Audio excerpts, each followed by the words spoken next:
আলহামদুলিল্লাহ অবশেষে মামানি লাগে সবার কষ্টতে ছয় প্রবাসীর এতে ঘরটা কমপ্লিট হয়েছে। আলহামদুলিল্লাহ সবার কাছে দোয়া চাই, এমন কাজ আরো জনে করতে পারে তারা, আমি দোয়া চাই সবার কাছে। ঠিক আছে, এইটুকুই। কামাল ভাই কিন্তু হচ্ছে আমাদের সাথে থাকে। কামাল ভাই একজন উদীয়মান কন্টেন্ট ক্রিয়েটর, মানে ভিডিও করে, আমাদের সাথে অনেক কাজে যায়।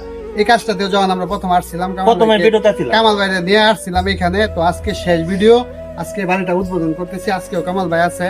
তো সাইমা আপা খুবই পরিশ্রম করছে, যে আপাটার ঘরটা হয়েছে, তারা দুজনের মন মানে খুবই মানে আনন্দিত।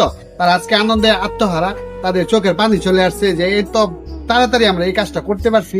তার জন্য ওই মনের আবেগ থেকে আর চোখের জল ধরে রাখতে পারে নাই। তো আপনারা যারা এই ভিডিওটা দেখবেন সবাই হচ্ছে সাইমা আপার পাশে থাকবেন, আমার পাশে থাকবেন, আমাদের জন্য দোয়া করবেন, কামাল ভাইয়ের জন্য দোয়া করবেন, দেশবাসীর জন্য দোয়া চাই। আর রুজিনা আপার জন্য দোয়া চাই, রুজিনা আপার একটা ছেলে, তার জন্য দোয়া চাই। দোয়া চেয়ে আপনাদের কাছে আর বলার মতো কিছু নাই ভাই, এনে কি বলবো, কিছু বলার নাই। তো সবাই দোয়া করবেন আমাদের জন্য। পরিশেষে কথা একটাই,